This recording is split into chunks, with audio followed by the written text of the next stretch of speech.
For 50 years, humanity believed in the promise of the stars. We joined the Galactic Mandate as junior partners, sharing our knowledge, our resources, our soldiers. We were the eager students, and they were the ancient, wise teachers. Or so we thought. In the great hall where peace was supposed to be forged, a trap was sprung. A betrayal 50 years in the making. And humanity was sentenced not just to exile, but to extinction. When a lone ambassador uncovers a plot to enslave his entire species, how will he escape the heart of an empire? What impossible secret has humanity been building in the dark, right under the noses of their arrogant masters? And what happens when a 10,000-ship armada arrives to wipe out a primitive species, only to discover they have provoked a sleeping giant with weapons beyond their darkest nightmares? The Galactic Council betrayed humanity. Now they're running for their lives. Before the story begins, know that your subscription is a beacon in the void. Support our channel by subscribing and liking this video. Every signal helps us chart the unknown. Alright, let's begin the story. Then, the Great Hall of the Galactic Mandate shimmered under the light of 3 artificial suns. Ambassador Elias Thorne adjusted his collar, the fine Terran silk feeling like a noose around his neck. He tried to hide his nervousness as he walked alongside his small team of human representatives. After 50 years of what was called peaceful cooperation, humanity had finally been invited to attend their first official session as candidates for full membership. The circular chamber housed over 300 different species, each in hovering platforms arranged in ascending rings of power and influence. Thorne noticed how the other diplomats whispered among themselves as the human delegation made their way to their assigned platform, the smallest and lowest in the entire chamber. "Something feels wrong," whispered Commander Jax, Thorne's security chief. The veteran soldier's instincts had saved their lives more than once. Thorne nodded slightly, but maintained his professional smile. The Mandate had been acting strange for months. Trade agreements canceled without explanation. Communication with Earth's colonies reduced to a trickle. Still, nobody had expected this. High Archon Forlag, a tall, skeletal being with gray skin and multiple, unblinking eyes, rose from his central platform. "The Mandate recognizes the human delegation," he announced, his translator making his words echo through the vast chamber. "We have gathered today to address the human question." Thorne felt his blood run cold. This was not the trade agreement discussion they had been promised. "For 50 years, we have watched humanity spread through their allocated space," the High Archon continued. "We have observed their rapid technological advancement, their unsanctioned military buildup, and their unchecked expansion." Murmurs of agreement rippled through the chamber. Thorne looked around, his heart sinking. Delegates from species that had praised human ingenuity just a year ago were now nodding in stern approval. "The Mandate has concluded that humanity poses an unacceptable risk to galactic stability," Forlag declared, his voice ringing with finality. "We therefore put forth a motion for immediate containment and forced relocation of all human colonies." Thorne stepped forward, his diplomatic training screaming at him to remain silent, but the sheer injustice of it was too much. "This is outrageous. We have followed every regulation. We have signed every treaty. We have been peaceful partners." "Partners?" A delegate from the third ring, a corpulent creature floating in a vat of green liquid, laughed. The sound was like bubbling mud. "You were test subjects. We needed to understand your capabilities, your weaknesses. Every trade agreement, every technological exchange, was designed to study and limit your development. You failed the test." The truth hit Thorne like a physical blow. The canceled trades, the diplomatic delays, the restricted zones around their colonies. It had all been part of a plan, a 50-year-long experiment. "We call for an immediate vote," the High Archon announced. "The motion to contain humanity and begin the relocation process." Thorne watched in horror as, one by one, nearly every platform lit up with a green light of approval. The few species who had genuinely traded with humans, who had built real friendships, their platforms remained dark. They had conveniently been denied attendance to this emergency session. "You can't do this," Thorne protested, his voice hoarse. "Earth will never agree to relocation. Our colonies are our sovereign territory." "Your agreement is not required, Ambassador," Forlag stated coldly, the words sealing the fate of billions. "The vote has passed. The containment fleet has already been mobilized. Thorn's hand slipped into his pocket, his fingers wrapping around the cool metal of the emergency beacon. They had prepared for dozens of scenarios, but total, premeditated betrayal by the entire mandate hadn't been one of them. Jack stepped closer, his hand near his concealed plasma pistol. "Sir, we need to leave. Now. The human delegation will remain here as our guests, for their own safety," the High Archon declared. "They will be held until the relocation is complete. Held as prisoners. As hostages." Thorn pressed the beacon. The small device grew warm in his pocket, confirming the transmission. A pre-coded, encrypted message was now screaming through subspace toward Earth. "Hostile. Betrayal. Prepare for war." "Actually," Thorn said, straightening his back and looking the High Archon directly in his multiple eyes, a gesture of profound disrespect. "We won't be staying." Jax moved with the fluid precision of a lifelong soldier. He threw a small, silver disc into the air. It burst into a brilliant, silent flash of white light, a multi-spectrum EMP that temporarily blinded every optical sensor and security system in the chamber. The human delegation ran. They had practiced this evacuation route dozens of times. Paranoia, some of the junior diplomats had called it. Now, that paranoia was saving their lives. As they reached their ship, alarms blared throughout the station. Thorn looked back at the grand, crystalline structure that had represented peace and cooperation for so many years. It had all been a lie. "Get us out of here," he ordered as they strapped in, the ship's engines already screaming to life. "Earth needs to know. They need to prepare." As their small diplomatic courier broke away from the station, evading the first wave of sluggish security vessels, Thorn thought about the billions of humans who would soon face the full might of the mandate. But he also thought about something else. Something the mandate, in all its ancient, arrogant wisdom, had forgotten. Humanity had never, ever lost a war for its own survival. Thorn's ship, the Emissary, was fast, but the mandate's pursuit fleet was faster. Council warships were closing in, their weapons charging. "We can't outrun them forever," Jack said, his knuckles white as he gripped the tactical console. "They're hurting us, sir. Away from the main hyperspace lanes. Away from Earth." Thorn nodded grimly. "Any response to our distress signals?" Before Jax could answer, their ship's communication system crackled to life with a signal that wasn't mandate standard. "Human vessel. Adjust course to these coordinates." Quickly, the voice was synthesized, but the language was a little-known trade dialect. It belonged to Emissary Lyra of the Crystalline Sovereignty, a species known for its logic and its silent disapproval of the mandate's more aggressive policies. Thorn hesitated for only a moment. "Do it." The emissary dove into a dense debris field, the wreckage of some ancient, forgotten space battle. The mandate ships held back, unwilling to risk their pristine hulls. Behind a particularly large, twisted piece of a destroyed warship, they found Lyra's personal vessel, a small, black ship that seemed to absorb the light around it. "Get aboard," Lyra transmitted. "Your ship is tracked. Mine is not." They made the transfer in a heart-stopping 60 seconds. As soon as they were aboard, Lyra's ship vanished, its cloaking technology activating, a technology the mandate claimed was impossible to develop without their assistance. "Why are you helping us?" Thorn asked as Lyra piloted them through the debris field. "Because the mandate is making a terrible mistake," Lyra's synthesized voice replied, her crystalline form shimmering inside her cockpit. "They fear you more than they have ever feared any other species." "Fear us?" "They've been manipulating us for 50 years. Yes, trying to control your development. But you kept surprising us. Your technology advanced in unexpected ways. Your colonies grew faster than projected. Your military strategies showed a concerning level of innovation." Jax laughed, a bitter, harsh sound.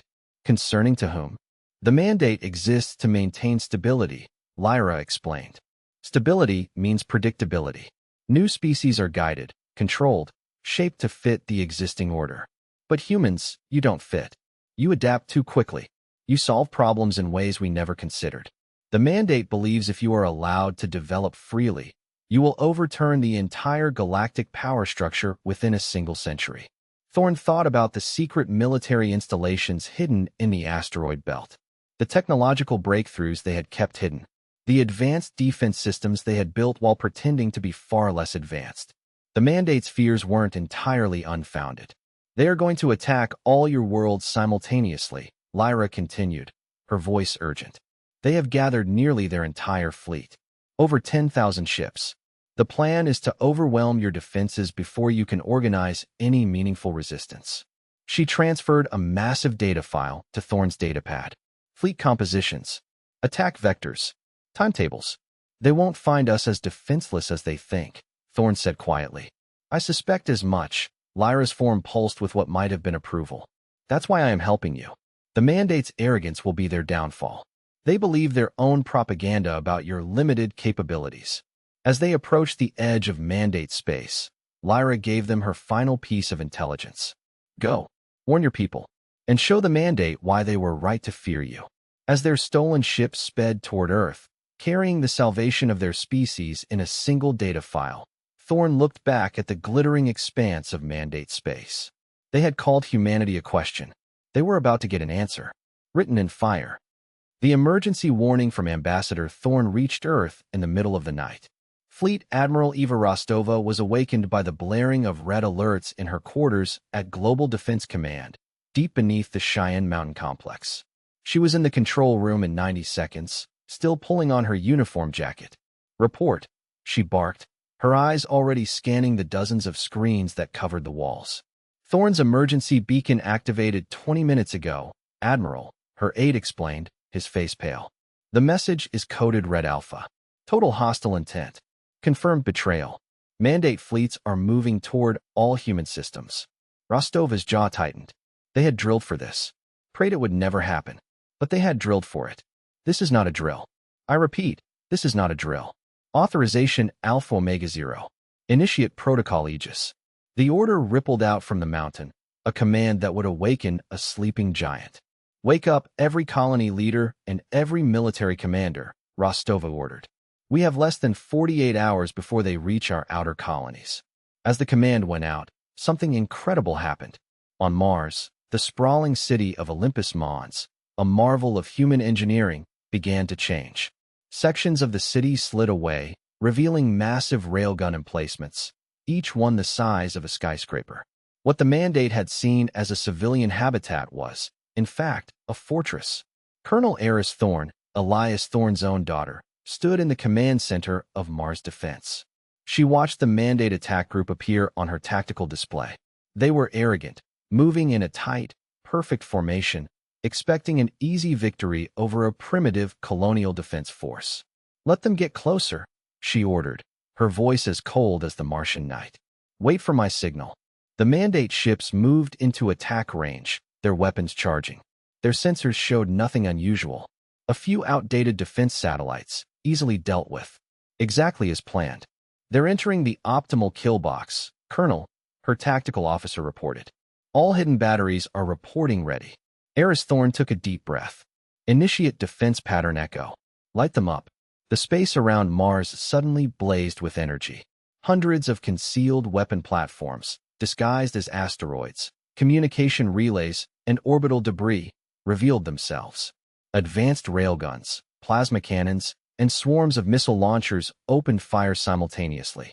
The mandate fleet's formation, a symbol of their rigid, predictable tactics, broke apart in confusion. Their shields, calibrated for known human weapon signatures, failed catastrophically against the unexpected assault. Dozens of ships exploded in the first 30 seconds. Second wave incoming, the tactical officer shouted. They're trying to flank us. Eris pressed a single red button on her command console. Release the swarm. From hidden bases carved deep into the canyons of Valles Marineris, thousands of small, automated combat drones launched. These weren't the simple maintenance drones the mandate had seen before. These were advanced, AI-driven combat units, equipped with cloaking technology and powerful plasma charges developed in secret. The drones swarmed the mandate ships, their small size making them nearly impossible to target. They attached themselves to enemy vessels, disrupting shields, overloading reactors, and targeting bridge sections. The larger mandate ships, designed for grand, stately space battles, were helpless against these unconventional, terrifying tactics.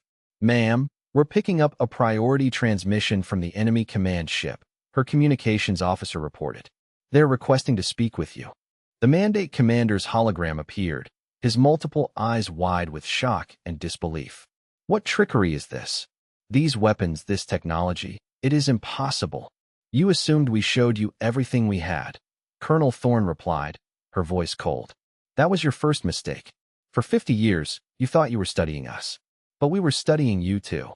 A massive explosion lit up the view screen as another Mandate vessel succumbed to the drone swarm. "Fall back. Regoo." The enemy commander's hologram flickered and died as Eris cut the transmission. "Launch Phase 2, she ordered.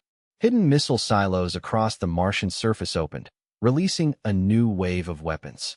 These missiles carried sophisticated electromagnetic pulses, designed specifically to disrupt Mandate technology that human scientists had carefully analyzed for decades. The retreating Mandate ships found their engines failing, their weapons going dark, their life support systems flickering. The carefully coordinated attack had devolved into chaos. "Enemy fleet is in full retreat," the tactical officer reported, his voice filled with awe. 87 confirmed kills. 132 disabled. No casualties on our side. Eris Thorne nodded, but she wasn't celebrating. This was just the first battle. "Send word to Earth Command. Mars defense successful. Enemy capabilities confirmed to match Lyra's intelligence. We're ready for the next phase."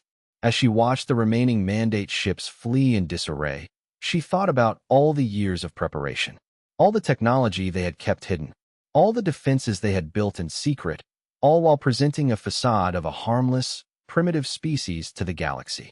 The Mandate thought they were containing a problem. Instead, they had given humanity 50 years to become the solution. While the Battle of Mars raged, the Mandate's Grand Armada, nearly 10,000 ships strong, was regrouping for its main assault on Earth. High Archon Forlag was enraged by the reports of failure from every colonial front. His forces, which were supposed to achieve victory in hours, were being decimated. "They are using tactics that violate every rule of civilized warfare," he roared in the Mandate chamber. "Suicide drones. Hidden weapons. They fight like animals." He ordered the Grand Armada to advance on Earth directly. He would crush this rebellion with overwhelming force. In the asteroid belt, Admiral Kalen Vance stood on the bridge of the UES Vengeance. His ship was just one of thousands emerging from humanity's hidden shipyards. "They're coming," he said, his voice calm. "Just as we predicted. Operation Ghost Fleet is a go." The human fleet, the real human fleet, had been built in complete secrecy. While the Mandate observed Earth's official shipyards producing basic patrol vessels, these advanced warships were being constructed in hollowed-out asteroids and hidden lunar bases. "The Mandate fleet is about to get a nasty surprise," Vance's first officer grinned. As the Grand Armada entered the Sol system, their sensors showed the same thing they had seen at Mars, a small, token defense force. "Arrogant fools," the Armada's commander sneered. "They have learned nothing." He ordered his fleet forward, and then the trap was sprung. Hidden facilities across the asteroid belt powered up, creating a massive interdiction field that prevented faster-than-light travel. The Grand Armada was trapped. Then, from behind every major planet and moon, humanity's ghosts appeared. Stealth ships, using technology reverse-engineered and improved from emissary Lyra's vessel, materialized from nowhere. And the true human fleet, thousands of warships strong, moved in for the kill. The Battle of Sol was not a battle. It was a slaughter. The Mandate fleet, trapped and surrounded, found their rigid formations useless against the fluid, three-dimensional attack patterns of the humans. Human ships moved in coordinated swarms, their pilots linked telepathically through a new form of neural interface. They anticipated the Mandate's every move. The Mandate's greatest weapon had always been fear, the fear of their overwhelming power. But they had never understood that fear could work against them, too. Their own people, oppressed and controlled for centuries, were more afraid of being on the losing side than they were of the humans. As the battle raged, something unprecedented happened.